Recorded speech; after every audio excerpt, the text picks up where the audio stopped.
ready for some football. I don't know about you. Who else could it be but your man Lou? Yeah. Who else could it be but me, your man, Louie T? Welcome to Monday Night Football Overtime. Broncos, Seahawks. I asked for the Lord to be with me during tonight's show because I'm eliminated from the survivor pool behind this bullshit. And I am so irate with what I watched tonight. And I'm trying not to rant. Because I don't give a shit. I'm not a Broncos fan. I'm not a Seahawks fan. I could care less, but this is why I love football. And this is why I love playing and things and being competitive, because it made me have more interest in this game than I needed to. That said, man, am I pissed. I'm beyond pissed right now. And I don't have the best luck with Monday night selections in the survivor pool. And that was something that made me a bit apprehensive. But I said, the Seahawks suck. And they do suck, okay? They are not good, okay? And they're going to finish with more losses than wins this season. But I think what I watched tonight is another example of these teams who don't take the preseason seriously, that think that joint practices are suffice, and you come out and you're flat, especially when you're a first-year head coach, first time, and you got a new quarterback coming into a new system. You need to take your monkey ass out there and put the goddamn players on the field so this shit don't look like this. With all these stupid-ass penalties, you would have thought Russell Wilson never played in Seattle. Never played in Seattle. He wasn't prepared for the noise. He looked flustered. How many damn delay of games did they get tonight? One of the damn fumbles was strictly because they snapped the ball right at 1 second, and so they knew they could get off the snap, and he blew the damn play up. Running back didn't even have a chance to put the damn ball away. This shit was a joke. and Hackett, he's a damn dumbass. You a damn clown. It's 4th and 5 and you gonna kick a 64-yard damn field goal? The hell is wrong with you? You need to wash your goddamn face and get your mind right. It's the stupidest shit I done seen all season. And I seen some stupid shit over the weekend. You got 3 timeouts. You gonna let the bitch run down to 20 seconds and then trot your field goal kicker out there? And then after he misses, you're going to go over to the official and so you can use your timeouts. What you hope he going to fumble the damn snap on the victory for me? Go sit your dumb ass down. Piss me the hell off. That offense was so damn unimaginative tonight. You can't even get in the damn end zone. You creating new stats I ain't never heard of. The first team since 1987 to get inside the 1-yard line twice and still not score a goddamn touchdown. On 2 fumbles. That offense was trash. It took them to the second quarter. You got Jerry Jeudy, Cortland Sutton, KJ Hamler, and it took you to the second quarter to throw 1 pass to a damn receiver. What the hell was I watching tonight? I didn't turn the game on to watch Eric Saubert catch goddamn passes from Russell Wilson. I don't care. You got 4 tight ends you trying to get the damn ball to. You got these damn explosive receivers, and you throwing the goddamn ball to the running backs and the tight ends? That's why you scored 16 goddamn points. Shit was a damn joke. And now I'm out the goddamn survival pool because you're doing stupid shit.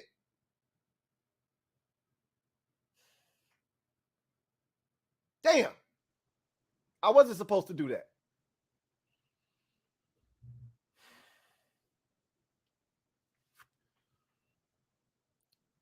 I'm happy for Geno Smith.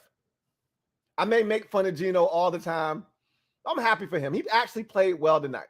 Took some unnecessary sacks late in the ball game.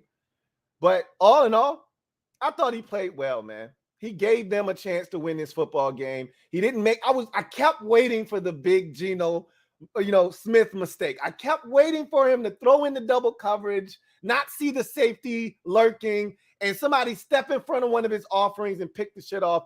And he never did it tonight. The closest I came to Geno having an F up was when he got hit. It wasn't really his fault. He could have stepped up in the pocket.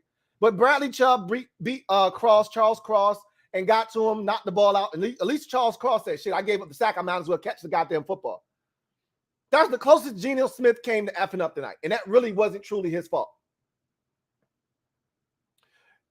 They're not going to win very many games like this, okay? You're not going to get teams to fumble inside the 1 yard line twice. You're not going to get teams that come in there and can't and are discombobulated in the huddle. They're breaking the huddle with 8 seconds left on the damn play clock. You're not going to get teams coming in there and effing up as they go up and down the field on your goddamn defense and can't find the damn end zone.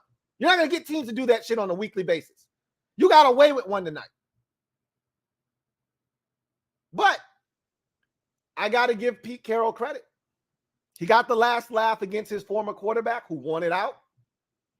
And like I said, I expect Denver to be better, moving forward from this game. I don't know how much better, though. I was one of those Denver to the Super Bowl type of people. I told you, don't overreact to what you see in week 1. But this is his offense. He came from that Minnesota Vikings, Green Bay Packers, all of them on that Sean McVay type bullshit. And, Sean McVay's offense, if it's not run properly, it looks like the shit we saw on Thursday night. That's the shit we saw tonight, okay? If the shit is not clicking on all cylinders, and when it is, it's dangerous and it's hard to stop. But when the shit isn't clicking on all cylinders, this is your end result. 16 goddamn points. That had to be one of the dumbest decisions I've seen a coach make in quite some time. I get it. Brandon McManus has the leg, and that field goal was long enough. Why? It wasn't 4th and 11. It wasn't 4th and 16. It's 4th and 5. You don't think Russell Wilson can complete a 5-yard pass? If that's the case, why the hell did you trade for him and tear up his contract and give him new money? If you don't think Russell Wilson with 2 timeouts can get you a first down in that situation, why the hell did you just trade for him and give him new money? You got to be a dumbass. Got to be. You deserve to lose. All these rookie head coaches around the league get their first career win in week 1, and your dumbass had to go F it up against the damn Seahawks of all teams. Even the damn Bears won for Matt Eberflus. I'll be rooting against the Broncos all season long after this bullshit. God damn. I can't believe after 1 week, I'm out of the damn survivor pool. This is un-effing believable. Unreal. Shout out to Bradley Chubb for the couple of sacks. He tried to give me a chance tonight. Shout out to the Broncos defense. Randy Gregory for the strip. Shout out to the Broncos defense for getting the 4th down stop early in the game. Thank you for giving me a shot tonight. It wasn't your fault. You did what you had to do in the second half of this ball game. I appreciate y'all. Ronald Darby came to life. I thought that Patrick Surtain II battled his ass off because even though he's a 6'2 corner, 205, 210 pounds, DK Metcalf is a load. Okay, he's 6'4, 235 or so. He's a load, man. And I thought he held his damn own. I was sick to my stomach at that holding penalty they called. Look, you got this big-ass mofo in front of you, pushing you off and being a physical and aggressive with you. And the minute I try to get aggressive with him, y'all want to throw a damn flag. Give me a break. Now, I will say the Broncos were very undisciplined in this game. And it starts with the head coach, Nathaniel stinking-ass Hackett. They had penalties galore tonight. Offensively, false starts. Yep, chalk that shit up to the 12th man. They had delay of games. They had all kinds of penalties defensively. They had to have every bit of 12, 13 penalties tonight. The shit was a joke. But you know what? That was a league-wide epidemic this year. A league-wide epidemic in week 1 because everybody decided that the preseason was for chumps. So nobody wanted to participate. So everybody came out here and played a sloppy-ass game in week 1. A lot of penalties, a lot of turnovers. Across the league, okay, a lot of teams look out of sync because they decided to punt on the preseason. Yeah, I'm on my preseason shit tonight. Because what I saw tonight, that was ass-tastic. Straight up and down. They gave you gift after gift after gift after gift. And you effed it up. I knew they were going to lose. After the second fumble, I said, these bastards trying to lose tonight. They trying to screw me tonight. But I said, you know what? I'm going to get at least one more crack at it. I got two. I got two cracks at it. Still couldn't get the damn ball in the end zone. And every time they got down there, it was a different culprit. Now Cortland Sutton wants to jump off false start. Come on, bruh. That weak-ass, shovel pass to the tight end, that shit wasn't going to work anyway. That weak-ass play they was about to run, but at least they still would have been 3rd and goal from the 3-yard line after that shit would have got stuffed.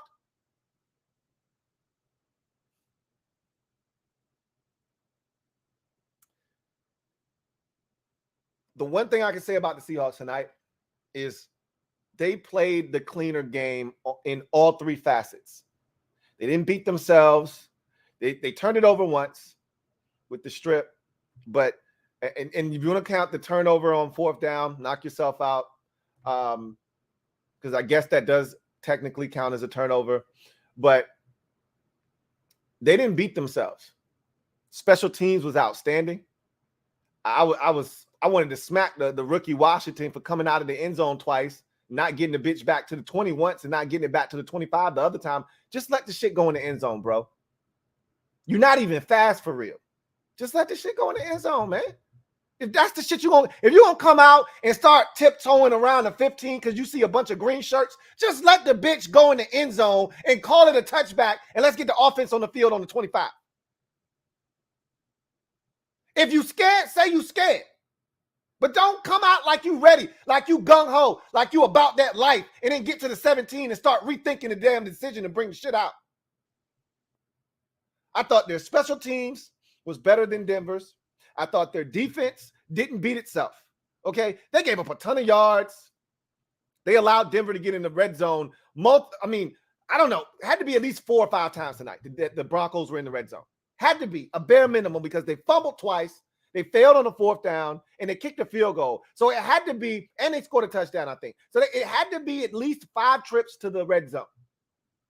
And Denver only came away with 1 score.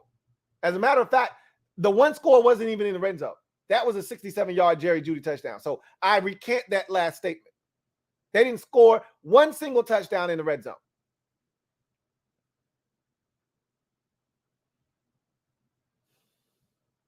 What a joke. What a goddamn joke the Denver Broncos offense was tonight. I mean, just screen after screen after screen, bootleg after bootleg so I could get it to the tight end and the flats. What the hell is this? This is why you traded for Russell Wilson? For him to accumulate 340 yards passing on a bunch of dump downs and a bunch of YOLO balls? That offense was trash tonight. Trash. Especially the red zone offense. That's the best you got. You made the damn Seahawks look like a damn juggernaut defensively in the red zone. Again, got to give Seattle credit. This is the kind of football that Pete Carroll wants to play, though. I'm going to keep it a buck with you. He's more comfortable being conservative, running the football, play action fake off of that, playing some defense, punting the ball if he needs to punt, kicking field goals. This is his type of game. He was comfortable in this type of environment right here. And look, this is how Seattle's going to have to win games. They're going to have to keep the score low. They're not outscoring anybody, this year. They're not outscoring somebody 34-30. That's not who they are. If they're winning games, it's going to be 20-17. It's going to be 23-20. It's going to be 24-20. They're not getting up there into the high 20s, into the 30s. That's not how this offense is built. You got to really have some defensive breakdowns. You got to let DK Metcalf or Tyler Lockett get behind you, and they got to have some explosives in order to have that happen. Rashad Penny looks really good, and he almost broke a couple tonight. Something like that's got to happen for them to end up with 28 points or 31 on the scoreboard. This is who they are. Geno Smith managed the game. Don't turn it over. And again, I can't guarantee you Geno's not going to turn it over. You know what I'm saying? As the season progresses, he was clean tonight for the most part. But at some point, Geno Smith is going to be Geno Smith. Geno's going to Geno, right? He wants to change the narrative, and we'll see. I'm glad he's getting an opportunity to change the narrative. I didn't realize that he sat behind so many Hall of Fame quarterbacks. Hopefully he's learned something from them. If nothing else, they transferred some of their skills by osmosis to him. Bare minimum, he sat behind Eli, he sat behind Phillip Rivers, and he sat behind Russell Wilson. He had to learn something over that journey to getting back to being a starter here for the Seahawks in 2022. So if he can take care of the football, they can run it consistently. The defense, they just lost a big piece. Anytime a guy gets carted off, it's never a good thing. We don't know the severity of the Jamal Adams injury, but it can't be good. It can't be good. And so that he's one of those heart and soul type of pieces, high energy guy. He was already playing with a broken hand, and something happened. And it was a weird injury. He makes he goes for the sack on Russell Wilson, and I didn't see anything. And then he just got up limping. So that was weird. But he could be out for an extended period of time, and that's going to hurt them defensively. I mean, every opportunity was given to the Broncos to win this game. I mean, Russ threw a YOLO ball up that, Quandre Diggs couldn't have asked for a punt any better than that thing. And it just went right through the wickets. And Quandre Diggs can catch. He's one of those dudes that usually doesn't give you another opportunity when you make a mistake in his general vicinity. So I was shocked to see him drop that thing. I'm like, they are trying to gift wrap you this game. Had they just kicked field goals, they would have won. They would have won this game, but they couldn't even get that right. They couldn't even get that right. If they would have just taken the field goal, they would have won this game. But again, how many times can you run, Jerry Jeudy coming across the formation and getting out into the flats? How many times is that shit going to work? The offense was so watery. It was a watered down version of an NFL offense. Watered down version of what Kyle and Sean McVay and some of these innovative guys do. That shit was a watered down version of what the Packers are running, in Green Bay under Matt LaFleur. That shit was a watered down version of that tonight. I'm glad. I hate that I lost. I hate that I had to catch a stray in this, but I'm glad that Nathaniel Hackett lost tonight because he coached a shitty game. And the last decision was the last piece of toilet paper on top of the shit that he put out there tonight. A nice little bow of toilet paper on top of that shitty ass coaching performance that he put forth tonight. I'm glad they lost. I'm upset that I had to catch a stray in the process of them losing. I ain't got shit else to add. I thought this was a solid performance by the Seattle Seahawks. Like I said, I'm happy for Geno Smith. I want to see where this goes, but I can't see Seattle winning any more than 6 games this season. I don't know what their schedule really looks like, and there may be some winnable games on that schedule. But and look, nobody told the Seahawks that they're supposed to suck. That's the thing, is they're not going into the season thinking that they're rebuilding. Somewhere along the lines this season, it'll hit them, though, that, oh, shit, we don't have Russell Wilson, and, oh, by the way, we aren't all that good. It'll hit them at some point this season. But it obviously in week 1, that's not going to resonate with them.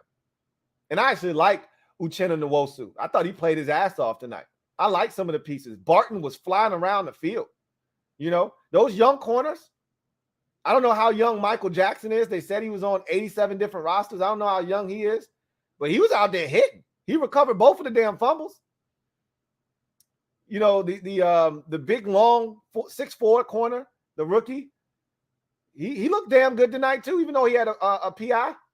He looked good. He was battling. Like, they got some stuff out there, man. Defensively, they got some stuff. I just don't know. I don't think it's going to be enough. I just don't think it's going to be enough when it's all said and done. Jordan Brooks is an animal. They got stuff. I just don't think when it's all said and done, it's going to be enough. But those guys played well tonight. Look, they gave up a ton of yards offensively. I'd venture to say the Broncos had over 400 yards of total offense. 433 yards of total offense. They moved the ball up and down the field. The problem wasn't the ability to move the ball. I hated the fact that they were nickel and diming these boys all day. At some point, you got to take the bubble wrap off and you got to expose them in the secondary. They're giving you some one-on-one looks. You got to take advantage of it. It took them way too long to start getting the ball to the receivers. I swear to you, the Broncos looked shell-shocked early in this game. It's like Russ didn't tell them, hey, we're walking into a very hostile environment. You guys have to be ready. It's almost like they had never been there before, didn't know what they were getting themselves into. He even looked shook.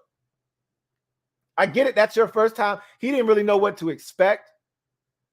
They booed his ass. And he came out there, and I thought it took him about a good quarter and a half to really settle in and start letting it rip. He looked flustered.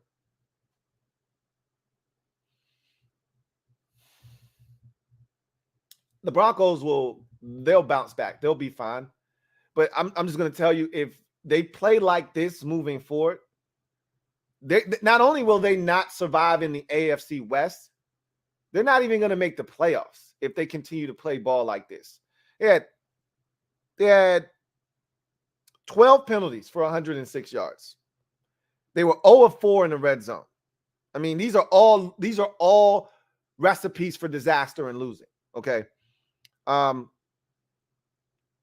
were 0 of 1 on fourth down. 8 of 15 on third down, which is a great number, which is why I don't understand on that fourth down why we're not going for it. It's a 5 yards. It's a 5-yard gain that you need. Like, seriously, you can't spread them out. You don't trust your 5 against theirs. That boggles the mind. You really think in that moment a 64-yard field goal is the answer? I know the Browns kicked a 58-yard bomb with their rookie kicker, Cade York, and that's 58. That ain't 64, bro. That's 6 yards of difference. It makes a world of difference. If you would have said, hey, this is a 59-yard, all right, go ahead and send Brandon McManus out there for that. Go ahead. He can make that. 64, though, bro? This ain't mile high. His career high is 61. What are you thinking? It's 4th and 5. It's not 4th and 11.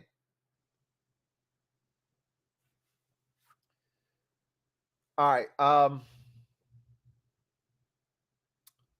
Let's get to the comment section. We might get out of here early tonight. HTTR Carson. You know what? I kind of felt like we were going to get a good game tonight. I was hoping we didn't. I was hoping the Denver Broncos went in there and just assaulted them. I didn't want to sweat this thing out, but I kind of knew when I looked at the game last night, that was really uneventful. The game on Thursday was in the second half was pretty uneventful. I said, we're going to get a good game tonight. There's no choice. We're not going to strike out. We're not going to go 0 for 3. Okay. It never happens. One of these games has to be compelling. I just didn't need it to be the one that I needed to win. HTTR Carson, thank you for the super chat. Greatly appreciate you. Who writes, Lou, I'm irate. Denver was my survivor pick. Me and you both, man. Me and you both, bro. I am just beside myself. And I second guessed because I was going to go Ravens. I'm like, I don't know, man. Flacco might do those boys. Flacco looked like straight ass cheeks. They got after his ass, and Flacco didn't know if he was coming or going. You fumble it twice at the goal line. Why are you in the gun at the 1 yard line with no O-line beef? Go under center, good. I was thinking the same thing. After the first time that you had issues, like, what? I mean, Nathaniel Hackett is a clown. I'm just going to say that. It's just an absolute clown. And he deserved what he got tonight. And I'll be rooting against him the remainder of the season. I'm no longer rooting for, and I like Russell Wilson. I was going to be rooting for him, and I picked them to be, one of those teams in it at the end. F that. I hope they get their ass trampled in the AFC West. And when you do dumb shit normally, that's a sign that you don't get it. And his clock management was terrible late in this game. You got 3 timeouts. You don't get extra points for hoarding timeouts. Like, they don't say, oh, this isn't Mario Party.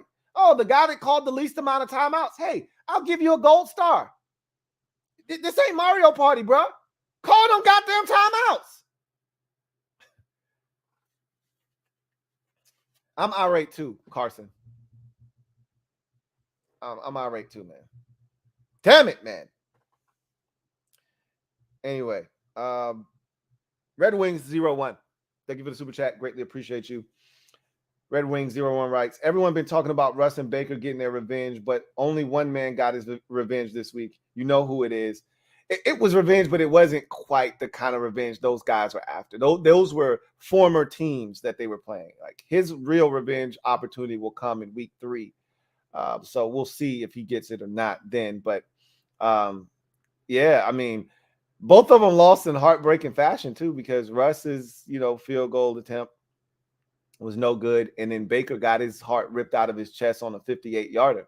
So both of them lost in excruciating fashion, and you know what? They probably both deserved it. Bake was talking shit, about what he was going to do to the Browns. We're going to F them up. And, Russ is a different dude too. He's cut from a different cloth. And he probably thought he was going to waltz in there. They were going to applaud him, give him a standing ovation. He probably went in there with a warped way of thinking, like, oh man, we're going to go in there. They're going to give me a standing OV. Yeah, they're going to boo me after that. And it's going to be loud, but we'll manage it. We'll go in there. We'll take care of business. They can't live without me. I'm Russell effing Wilson. He probably thought that they were going to crumble, and he was in for a rude awakening tonight.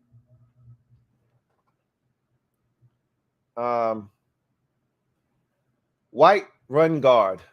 Thank you for the super chat. Greatly appreciate you. White Run Guard. Thank you for being a member of the MOBB writes. Say it with me. Overrated. First of all, me in the survivor pool. I don't know if you can overrate me. I've never won. But I myself feel overrated in the survivor pool. I expect a lot more of myself. And for whatever reason, I just absolutely suck in these survivor pools. But Russell Wilson is probably who you're talking about. I'm a Russ guy, but this was pretty disappointing tonight. This was really disappointing, and I didn't think the numbers say one thing, but if you watch the game, I didn't think Russ was all that good tonight. Even the Jerry Jeudy touchdown, he severely underthrew that football. This was not a good game by Russell Wilson at all. Really disappointed in his performance. He looked scared back there. There were a number of times where I'm like, Russ, where are you going, bro? You look like you're trying to run into a sack. Where you going? What are you doing? Relax. Calm down. Lower the heart rate. He was supposed to be the calming force tonight. He was supposed to be the guy that set the tone for everybody. Hey, it's going to be loud. It's going to be raucous. But I got you. I've been there. I know what it's like. I got y'all. I'll lead y'all to victory. I felt like he succumbed to the environment, to the noise, to the matchup. I felt like he kind of gave in to that moment. He was a prisoner of that moment. I didn't think he rose above all of that shit. I was expecting that tonight. Shame on me and I went against my own principle. This is why I sat down literally and I said, the Ravens didn't play any of their starters in the preseason, and the Broncos didn't play any of theirs. And I said, but the Ravens are an established outfit, and they're playing the Jets. But then the thing, if they were playing Zach Wilson, I would have picked the damn Ravens. But I said, man, I don't know. Flacco might have a couple bullets left in the chamber. Get his old squad. Nah, he didn't. And I went against my better judgment because I was like, this is a first-year head coach. Russ is in a new environment. And they ain't play a lick of preseason ball. They passed and punted on the entire preseason. And that should have counted for something with me. That should have counted. Because you know how big I am on that. And I went against, and that's what happened. When you go against your own philosophy, you deserve to take the L. I got what I deserved. Vincent Coe, thank you for the super chat. Greatly appreciate you. Thank you for being a member of the MOBB. My guy Vincent Coe writes, we have a franchise QB in Geno Smith. Let's go. Delusional. Hey, Geno, like I said, Geno managed the hell out of that game tonight. I don't even think he threw for 200 yards, but he made all the right plays, pushed all the right buttons, especially early. He ran it a couple of times when he was under duress. You know, he was smelling himself. You know, he was feeling himself a little bit. Like, he deserved this moment. I don't know if there'll be many more of these for him. I hope that there are no more Seattle Seahawks primetime games. I would hope that this was their one and done, because they are definitely must not see TV. So I hope they're one and done. But he deserved this moment. You know, Geno has been through a lot. And, you know, again, he's been a guy that it's been easy to make fun of him throughout his career, from getting punched in the jaw by one of his teammates and missing starts because of that. You know, or just, you know, doing stupid shit with the football, turning it over, being the guy that, you know, broke Eli Manning's, you know, consecutive start streak when Ben McAdoo wanted to stick it to the Giants organization. He started Geno Smith. A lot of people forget that, right? Like, Geno was the guy that snapped Eli's streak. That's the trivia question. But in all seriousness, you know, he prepared for this moment, you know, and he came out like he was ready to seize that opportunity. And we'll see what he does this season. You know, we'll see what he does. He's definitely the best option between himself and Drew Lock. That's for sure.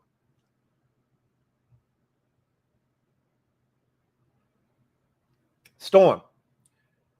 I think I got some more super chats. Red Wing 01. Thank you for the super chat. Greatly appreciate you. Double up. Thank you for doubling up. Red Wing 01 writes, credit to Geno and the defense. I tip my hat to you. Indeed. You got to give credit where credit is due. Like I said, I thought they outperformed the Broncos in all three phases. Offensively, the Broncos were more efficient in terms of moving the football, but that all bogged down in the red zone, and everything that they did good on the evening was erased with their putrid red zone offense. And we're not talking, oh man, it flamed out at the 11 or the 17. These jokers were inside the 1 yard line twice and inside the 5 3 times and did not get in the end zone.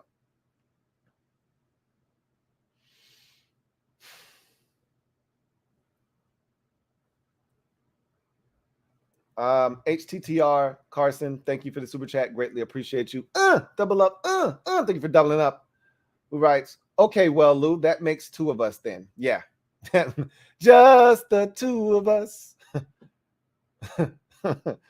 Yeah. I am beside myself right now. I cannot believe this shit happened to me again. And this has happened to me before, where I was eliminated on a Monday night, first week of the damn season in a survivor pool. I'll never forget the Atlanta Falcons did it to my ass against the New York Jets. This is not the first time, but I didn't think it would happen this time. I didn't think it was going to happen this time. Did not think it was going to happen this time. Video channel. Thank you for the super chat. Greatly appreciate you. Video channel, right? Sup, Lou? Man, look, I thought Russ looked a little shook tonight. He did. That moment was a little bit big for him. I'm not going to lie to you. I was shocked. I looked in Russ's eyes, and I didn't see dangerous. I saw a dude that was a little rattled tonight. You know, those jerseys flying around. I saw a guy that was flustered back there. Even when he had time, and he ultimately, every time he had a ton of time, he ultimately found Cortland Sutton wide ass open. But dudes were running open, and Russ wasn't getting to him immediately, you know?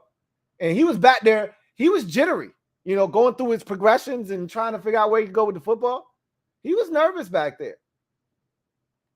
Again, he didn't look like the calm, cool, collected Russ that I've come to know and love.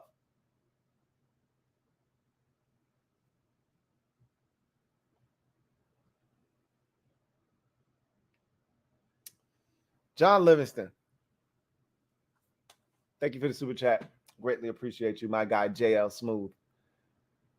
Thank you for being a member of the MOBB, who writes, Lou, hated Hackett in Buffalo. Had my worries, but thought Russ is so good he'll overcome. Nah, Hackett is still trash. Beyond egregious. 4th and 5, and you take Russ off the field. Man, child, please.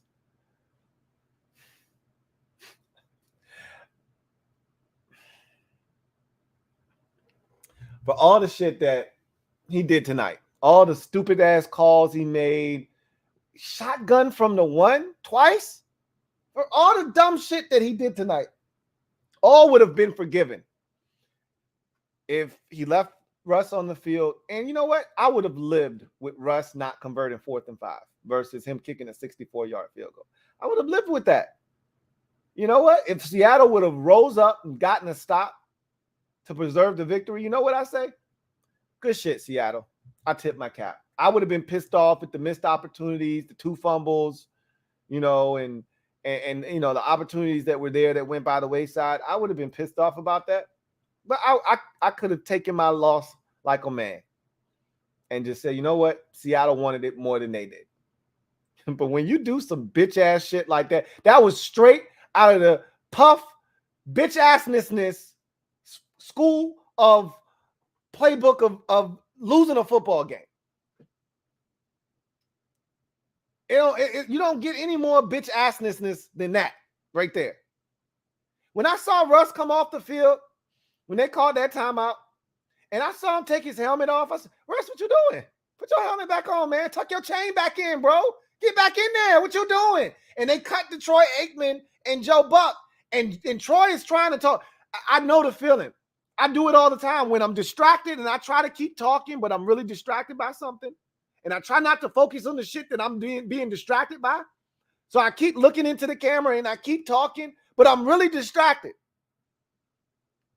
Troy was distracted by the fact that the Broncos special teams unit was coming on the field to kick a field goal. And he's talking to the audience and telling us that it's 4th and 5 and they should have called the timeout already, but they still got 2 timeouts and all they got to do is get this first down and they still might be okay. But as he's talking, he's seeing Russ being taken off the field, and in his head, he said, what the hell is Nathaniel Hackett doing? But he couldn't say that. So he just kept talking. But you can see he was looking down on the field like, yo, they really about to kick a 64-yard field goal. Where they do that at? Nathaniel Hackett needs to go to the nearest restroom.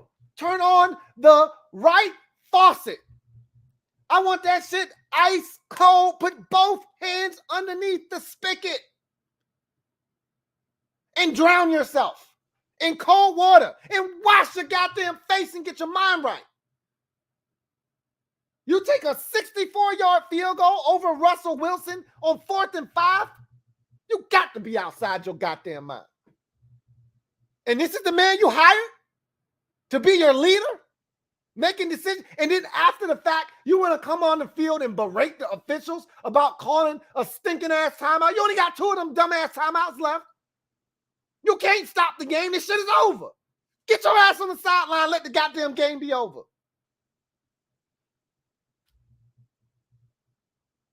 Damn. I can't believe I'm out the damn survivor pool. Shit. Commander Wow, thank you for the super chat.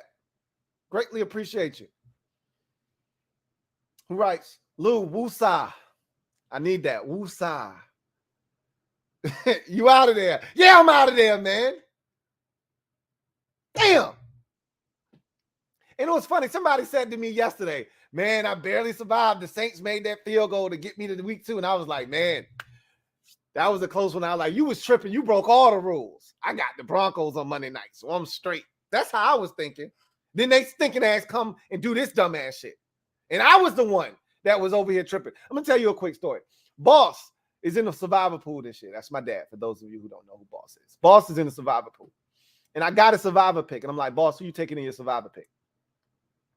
And he said, Kansas City.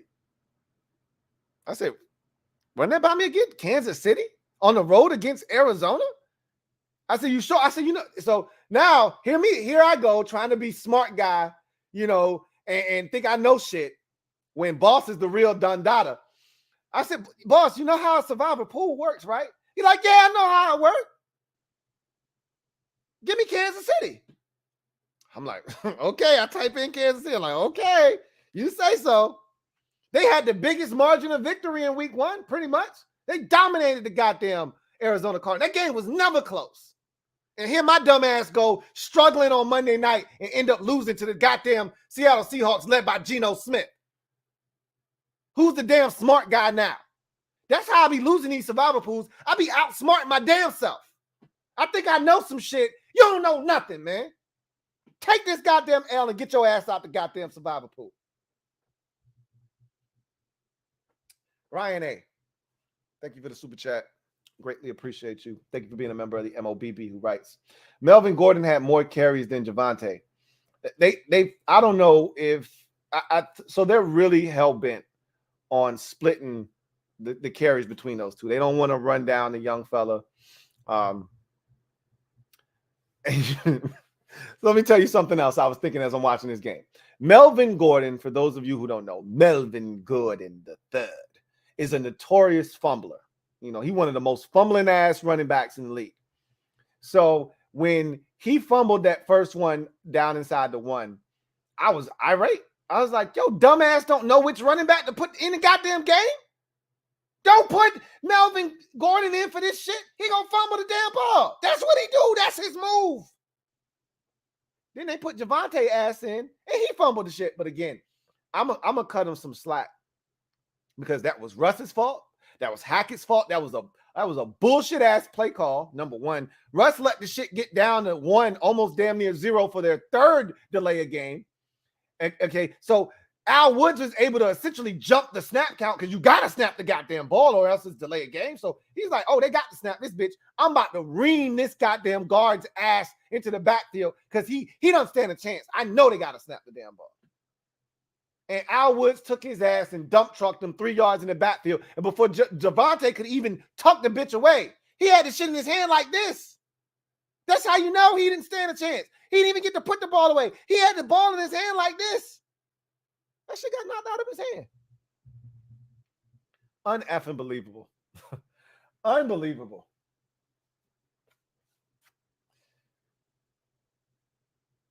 They don't want to overwork Javonte. But he's a horse, man. He's a horse. He's a horse.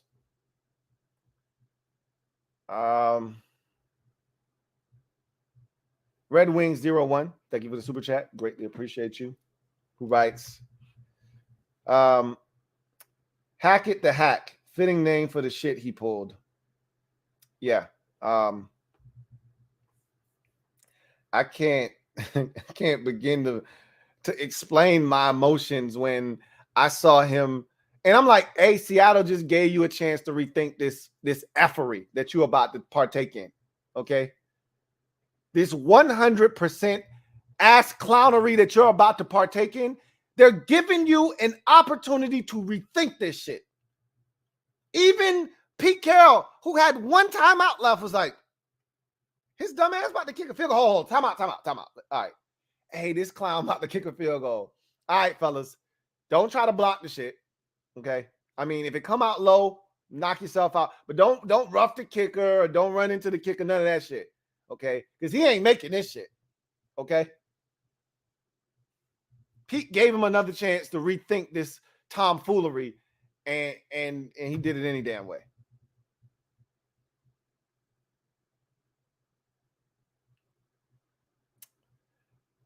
Vincent Coe, thank you for the super chat. Greatly appreciate you. Double up. Thank you for doubling up. Vincent Coe, who writes, Tariq Woolen looking good. That's my guy this year. He did look good. I'm glad he came back because he caught a vicious helmet to his sternum from Javonte Williams, and he left the game with a little bit of a stinger. But he was smiling on the sidelines talking about it. So I was like, hey, he good. He ain't over there writhing in pain. So it's good that he came back in the game. I like that young fella, man. He got a ton of talent.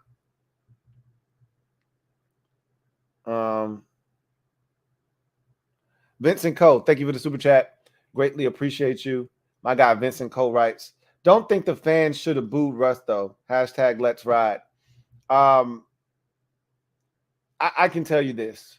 They felt betrayed. They thought he was one of them. He thought that they thought he would never leave, and they felt like he abandoned them. So when you got to understand the psyche of a fan. Fan is short for fanatic. Fanatics are, diehards, and they just want allegiance. They want someone that they can trust, that they know won't abandon them, that won't leave. And he was supposed to be like Ben Roethlisberger. He was supposed to be, one of these dudes that just played his career in one spot. Like he was their guy. And then he all of a sudden he wasn't. They felt like, he left them high and dry.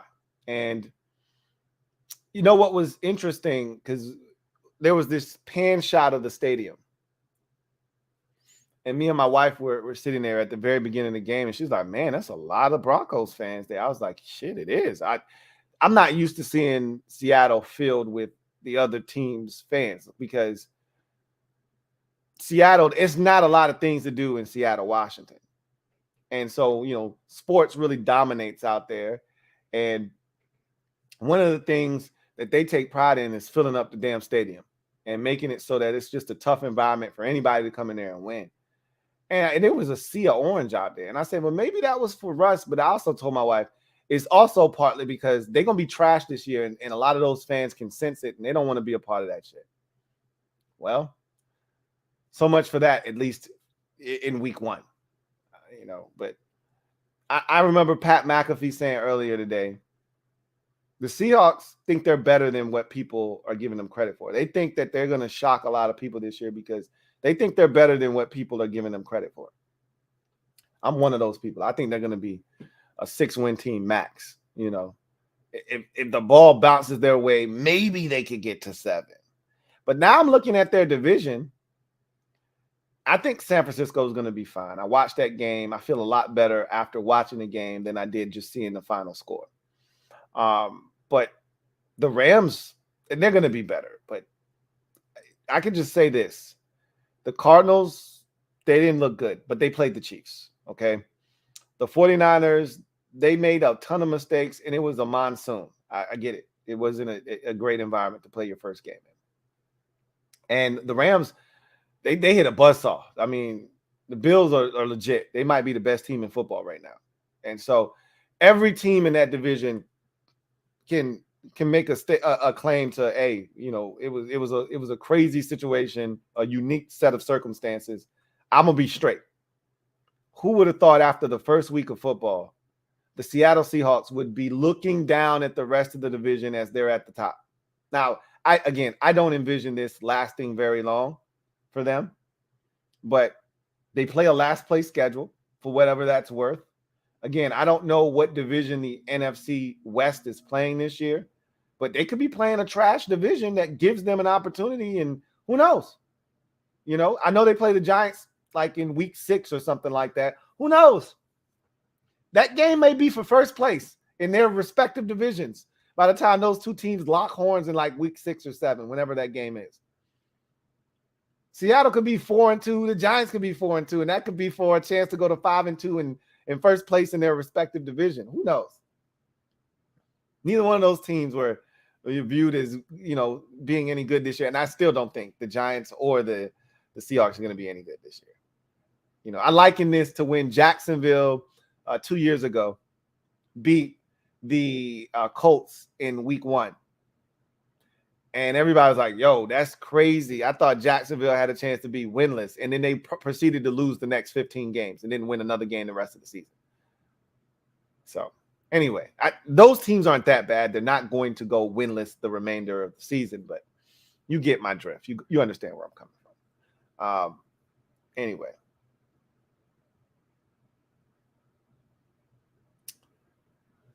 Andrew Webster, thank you for the super chat. Greatly appreciate you. Thank you for being a member of the MOBB. My guy Andrew writes, Carson Wentz won against his former coach this week, but that's none of my business. Yeah, it's one thing to win against a former coach. It's another thing to win against your former team. He's got a chance to win against 2 former teams this season. So we'll see if he can get that done. But again, I'm not going to be enthralled in any of that till those opportunities present themselves. Right now, I'm all about Detroit. So that's where my focus is. But he did beat his coach, his former coach.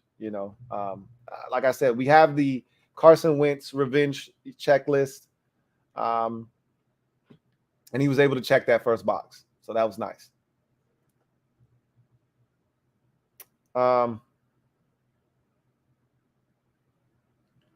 Fat Boy V, thank you for the super chat. Greatly appreciate you. My guy, Fat Boy V, writes, "Yo, Lou, you funny as hell, man. Hilarious. I didn't mean to be. That was not for entertainment purposes. I was not looking to be funny. Okay, that was me really actually upset, pissed off that my survivor pool was done after 1 week. I turned in one damn pick. I paid $20 to turn in one pick. Oh my God, I cannot believe that I lost in week 1.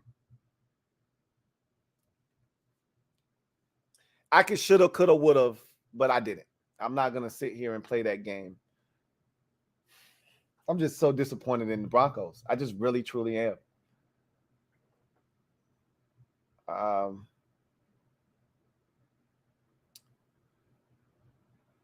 Anyway. Edward Washington, thank you for the super chat. Greatly appreciate you.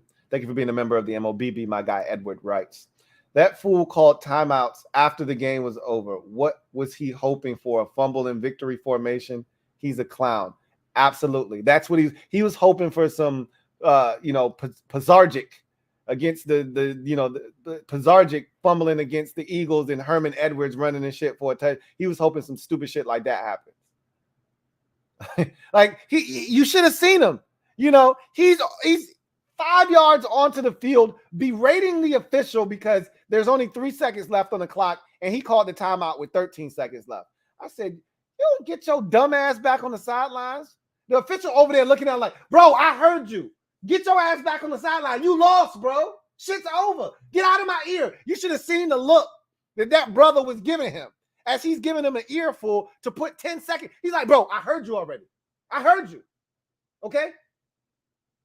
In his mind, he probably saying, bro, you lost. All this shit you doing is an exercise in futility. Get out of my ear. Okay? We're going to put the time back on the clock. Okay? But they're going to snap this bitch 2 more times and you lost. Okay? Just admit it. You just made a dumbass decision. Live with it. Okay? Live with the shit. Don't come over here yelling at me, calling timeouts when the shit don't matter. Okay? You don't have 3 timeouts. You can't get the ball back. Game's over. Deal with it. I think that's what ultimately sent me over the edge. I was already pissed off. I was already livid. And then I see him doing that shit over there, and I lost it. And then I had to calm myself down before I got on camera because I'm like, I don't want to do this tonight. I don't want to rant tonight because my team, my favorite team, won. I did well in the winners and losers league with my picks this week. I did really good. I feel good about my sheet. And everybody took this L with me. Ain't nobody else picking Seattle. Like, this wasn't a loss that, oh man, half of the people had Seattle. I feel good about what I did this week.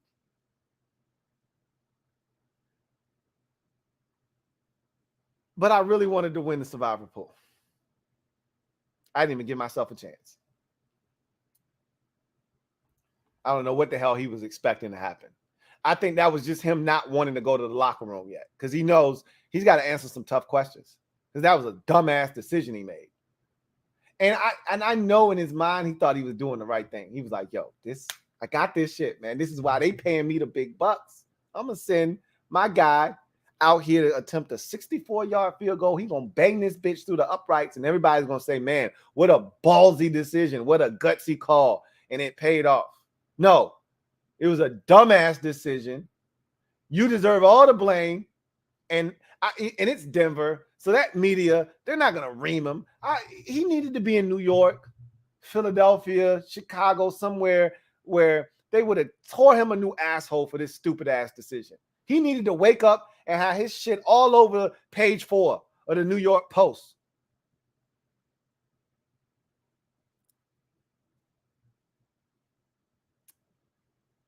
John Livingston. Thank you for the super chat. Greatly appreciate you. Double up. Thank you for doubling up. JL Smooth, who writes, when Hackett was in Buffalo as OC, he wanted to run CJ Spiller like crazy, and he wanted a no-huddle offense. He flipped on both, then looked like they have no identity, just like the Bills with Hackett. I wish I was privy to this information before I picked them for my survivor pick. I had no idea what I was walking into. When I saw that offense tonight, when Russ is going bootleg left, bootleg right, tight end here, screen there for the first quarter and a half, and I'm thinking to myself, because in my mind, I'm thinking, oh man, Seattle ain't got no answer for Judy and for KJ Hamler and Cortland Sutton, sprinkling a little Albert O, these running backs out of the back. They got no answer for all these receivers, man. And I'm sick to my stomach. My boy Tim Patrick got hurt in camp, but I was like, they still got a wealth of receivers. They got no answer. And these boys ain't even get a target until midway through the second quarter. I'm like, what? And, I'm hearing Troy Aikman talk about they want to feature 4 tight ends. And I'm like, hey, that's cool, man. I'm glad you got 4 tight ends you really like. Last time I checked, tight ends ain't scoring touchdowns from 45, 50 yards out. Last time I checked. Unless you the Seattle Seahawks.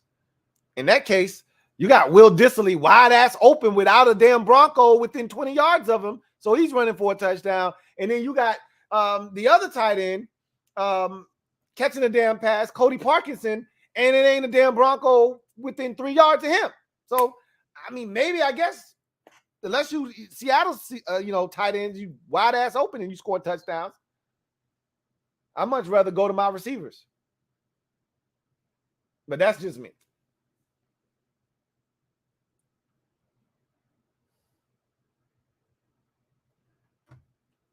Drinkable Measy, thank you for the super chat. Greatly appreciate you. Who writes, hey, Lou, is it me or is the jersey swapping getting played out?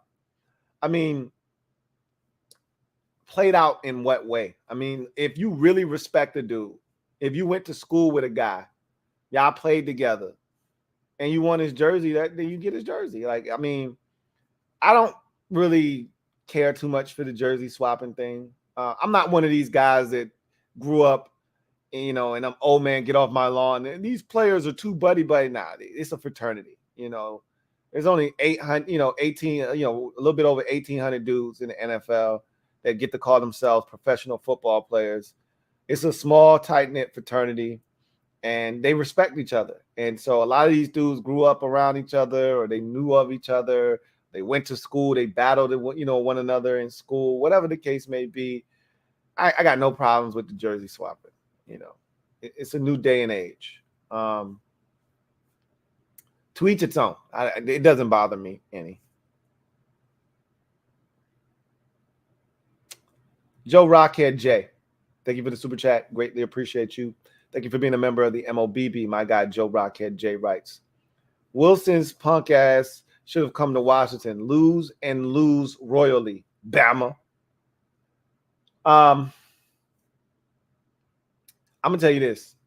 The Russell Wilson I saw tonight, I would have been pissed off if we would have traded for that guy. Now, again, he might bounce back and have an MVP-like season, for all I know. And the numbers, they say one thing, 29 or 42 for 340 and a touchdown. That's 101, rating. If you watch the game, you didn't walk away feeling like that those numbers were justified by the performance you watched. They weren't garbage time numbers, but they felt like garbage, like empty stats. I felt like I just consumed, a honey bun, just a bunch of empty calories. None of this shit has nutritional value at all whatsoever. That's kind of how I felt about Russell Wilson's game tonight. Because at the end of the day, you got to cash in. You got to get in the end zone. And then the bad part was you got to know who you playing. This Seattle, man, with Geno Smith at the helm, you didn't need 30 to win tonight. All they had to do was just not fumble, and kick field goals. It wouldn't have been the first one. I was all for going for that one. All for it. Like, you got to be able to score here, man. Go for it. All for it. The second one, they never got a chance to make that decision because he fumbled on third down instead of fourth down. But I'd like to think that if he would have gotten stopped, they would have kicked the field goal on that second one. And they got back down there, 2 more times, I think. One for sure. They would have won the game off of just strictly field goals. Seattle was done scoring for the night. They were done. They weren't going to score any more points. Their offense had already maxed out at 17 points for the evening, and all you had to do was get to 19. That was it. And they failed to even give themselves a chance to do that. And that, to me, was the most sickening part of all of these turnovers, is that you didn't even give yourself a chance to kick field goals, to field goal them to death and win this game 19-17. As disappointing as what Tampa Bay did last night from a red zone standpoint, guess what? Dallas didn't have their fastball, and they said, you know what? We're just going to field goal their ass to death. Death by 1,000 field goals, okay? These field goals going to add the hell up. And it did. 19-3. That's all they had to do was kick field goals tonight. Seattle wasn't going to score. I told you, this is not going to be an explosive offense. All they had to do was kick field goals, and they couldn't even get that shit right. That's Russ. I would not have given up any money for. Picks, money, none of that shit. They got to play way better than that. Starts with the head coach, but Russ has got to be better too.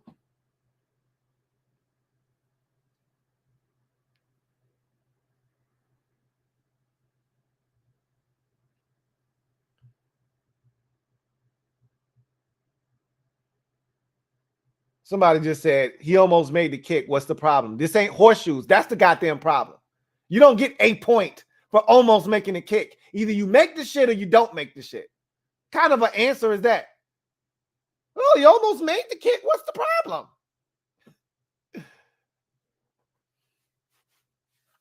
I'm tripping. You about to catch a stray for no reason. I gotta chill.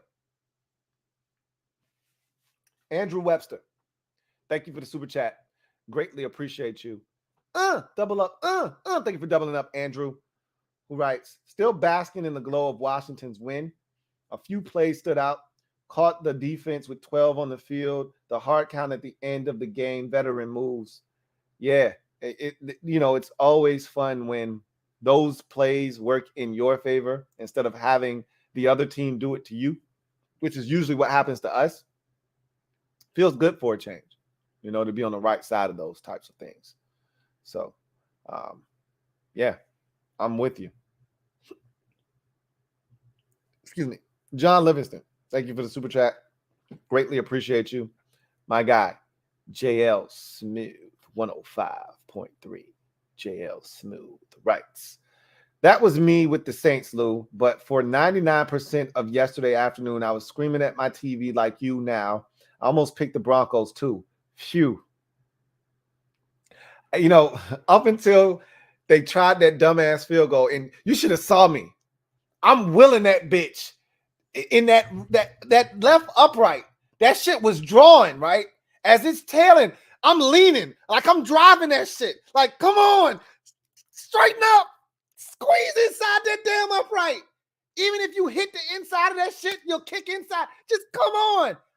You should have saw how I was turning that bitch. I was turning and turning, but he didn't. That ball was not gonna straighten up.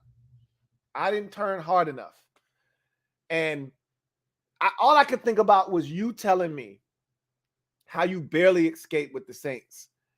And in my mind, as that ball is in the air, I remember one time in the survivor pool. This was 2018. Graham Gano kicked a 60, I want to say it was a 61-yard field goal against the Giants to beat them. and it saved me in the survivor pool. I would have been eliminated if the Giants won. I picked the Panthers, and he made the kick, and I was on cloud 9. I was so elated. And I thought about that moment. I thought about my guy JL Smooth and him yesterday telling me how the Saints got him through. And I remember the conversation like it literally happened yesterday. Why? Because it literally happened yesterday. And I remember saying, wow, couldn't have been me. You picked a divisional opponent, family business on the road.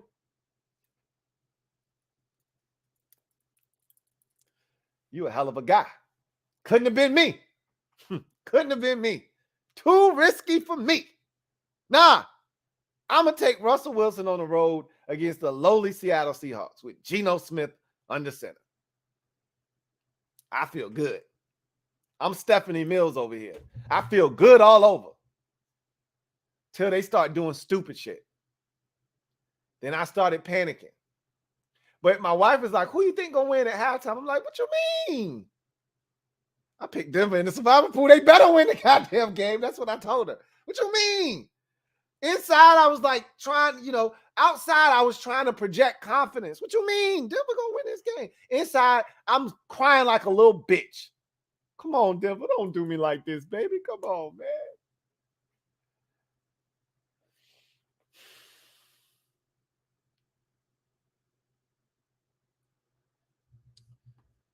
Joe Rockhead J. Thank you for the super chat. Greatly appreciate you. Thank you for being a member of the MOBB. Double up. Thank you for doubling up. Writes, Geno told me to say, I'm sorry. It's all that you can say. Yeah.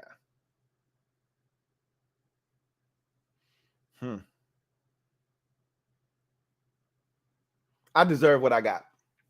I wish it didn't go the way that it did, but I got what I deserved. Edward Washington. Thank you for the super chat. Greatly appreciate you. Double up. Thank you for doubling up, Edward.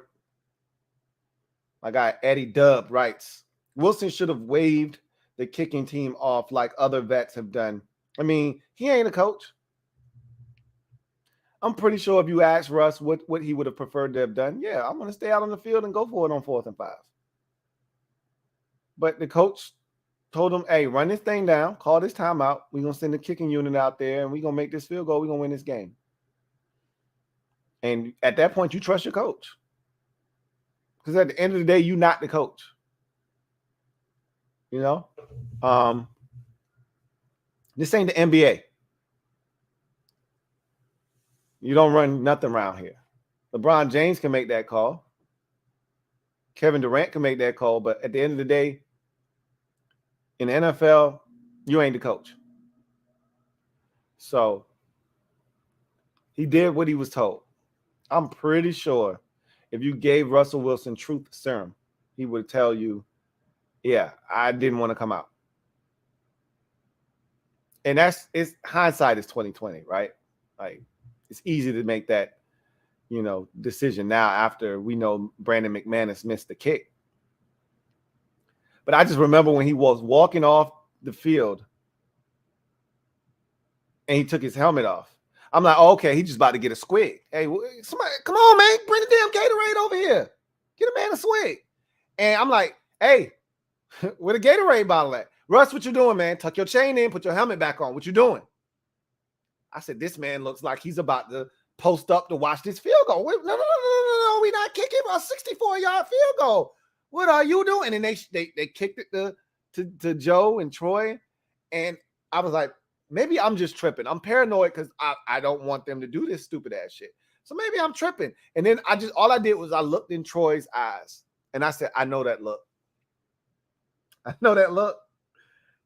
I'm distracted because they about to do some bullshit, but I got to talk to you because I know they're not about to do this dumbass shit, but I got to talk to you about the shit that just transpired. So I gotta stay focused, but I can't because I'm looking down at the field and I see the kicker lining up to kick this field goal. That's when I knew. Oh, shit. We got a genius in the house. This is either going to be really good or really bad. You guys know the way it ended.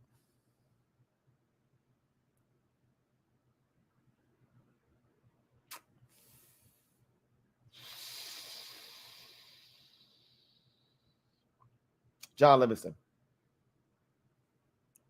Thank you for the super chat. Greatly appreciate you. My guy, JL Smooth, right? So the Broncos are paying $256 million to a guy to take him off the field and let the kicker kick a 64-yard field goal. Man, fire Hackett into the sun. That was my original point, is you traded all of these picks, ripped up a contract, gave him new money, and for what? In the biggest moment of the game to pull him off the field so that Brandon McManus could kick a 60. Again, it would have been one thing if it was 4th and 11. Something absurd. 4th and 16. You got no choice. Your back is against the wall. Totally get it. Send your kicker out there, hope in a prayer. If it doesn't work out, you didn't have many options. It was 4th and 5.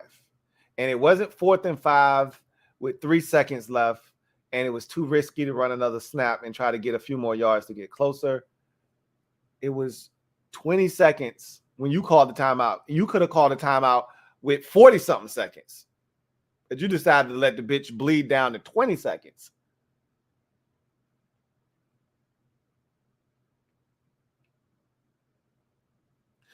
You know what he would have been if he knew that's what he wanted to do?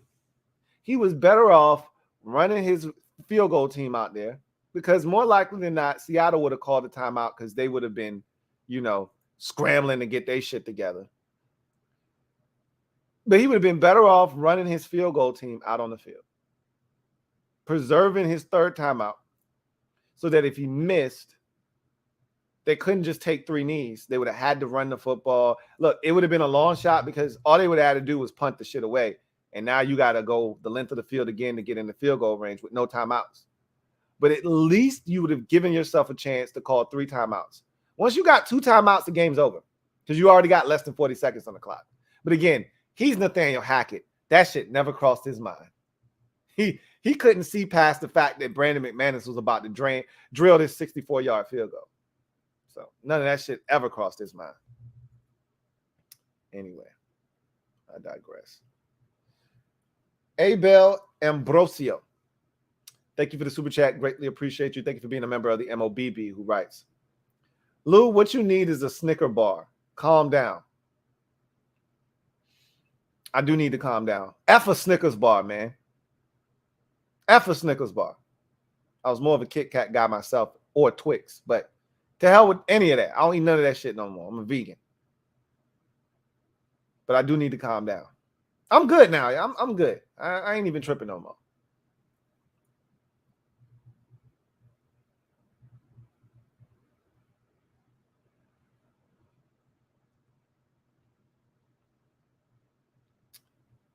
All right. All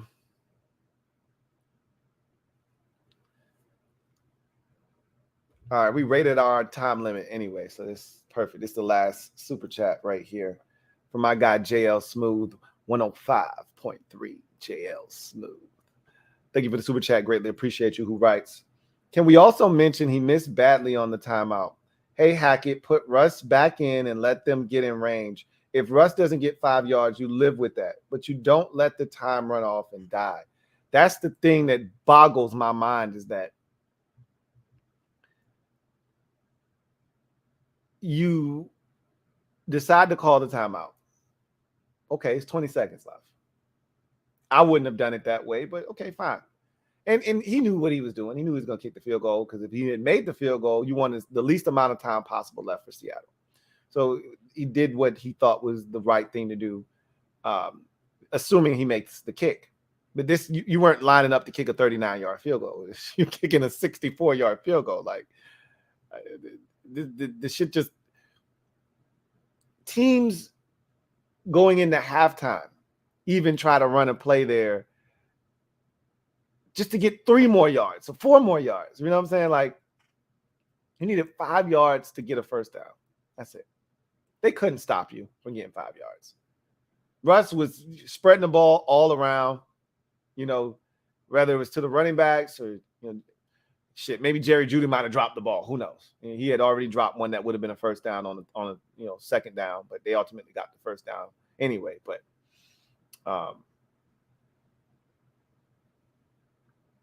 you got to live and die with Russ in that situation. You cannot make that. And he may learn from this. Obviously, this is his first time being a head coach, and this is what you get paid to do. You get paid to make the tough decisions. I don't think he made the right decision tonight, but the hope is he learned from this decision that he made, and the next time he will put the ball in the hands of a guy that's a future Hall of Fame quarterback. I don't understand why you would take the ball out of his hands in that situation. And it just doesn't make any sense to me. That's the part that I can't wrap my brain around. Because after the Seahawks used the timeout, I thought he would have sent Russell back on the field. Like, okay, maybe. And remember, McManus took a practice swing and he missed. Now, it was a practice swing. Who cares? But I'm like, as a coach, that might have been enough to shake me up. Because earlier in the game, Pete did the same thing. He called a timeout right before the half to try to ice him. And he split the uprights with the kick. Now, that kick was like, I don't know, 40 yards maybe. I don't know. It wasn't a long kick. 33 yards, whatever it was. Nonetheless, he split the uprights with it. When he took that practice swing and the shit wasn't even close, I might have looked over at Russ and like, Russ, hey, tuck your shit in, put your helmet on, man. Go back in there. Here's the play call. But he didn't do that. He's like, yeah, nah, Brandon got this. I got confidence in McManus to knock this thing through the uprights. I don't get it. I don't get it. Anyway, that's going to do it for me. Your man, Louie T. Seahawks get the win. Obviously, I didn't see the shit coming. Clearly, I didn't see the shit coming. 17-16 over the Broncos. Russell Wilson in his Broncos debut goes 29 of 42 for 340 and 2 touchdowns, or 1 touchdown, excuse me. But it didn't feel like a 300-yard performance that was worthy of praise. It felt like empty yards. He, to me, played like a man that had jitters and was nervous and even, I think, somewhat intimidated by the moment, intimidated by the stadium and the noise. He seemed to be a bit overwhelmed tonight. I wasn't expecting that. I was expecting their head coach to be overwhelmed. First NFL game on the road, hostile environment. Yeah, shit happens. I wasn't expecting that from Russ. But whatever. Good win for Geno Smith, man. I can't stress that enough. Geno Smith getting a win. I'm happy for him. If nothing else, that's the one thing I can say I am happy about is Geno Smith getting a dub, man.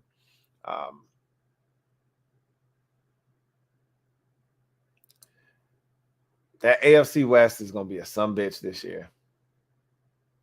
And the Chargers are going to be good. The Chiefs are going to be good.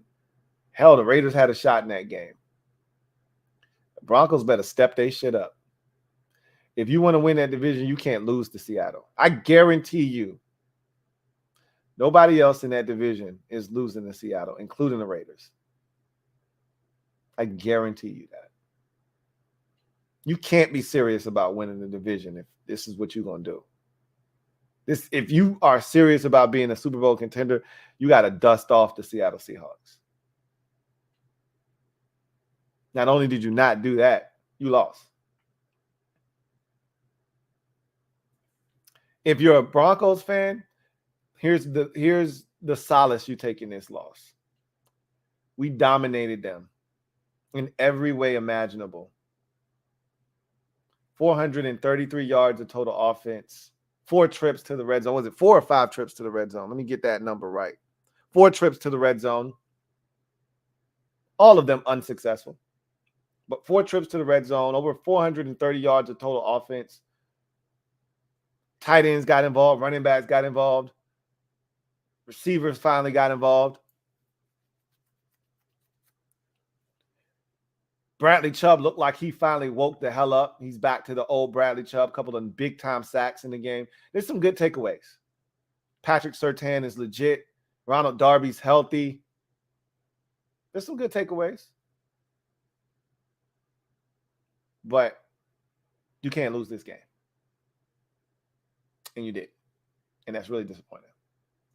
And the hope is it doesn't come back to haunt you. You know, when we get to the end of the season, we start unpiling those bricks in the left-hand column. And then we go over to the right-hand column and we start sorting the bricks and counting them. You got to hope that this brick that's all the way at the very bottom from week 1 doesn't come back to haunt you because it's in the wrong column. Because this ain't one of the bricks that's supposed to end up in the right-hand column for you. If you were allotting yourself 5 losses, Seattle wasn't supposed to be one of them. But we'll see. Who am I to say where you're supposed to lose the game? For all I know, Seattle could end up being 10-7 this year. Highly unlikely, but we have no idea. And that, my friends, puts a nice stinking ass bow on week 1 in the National Football League.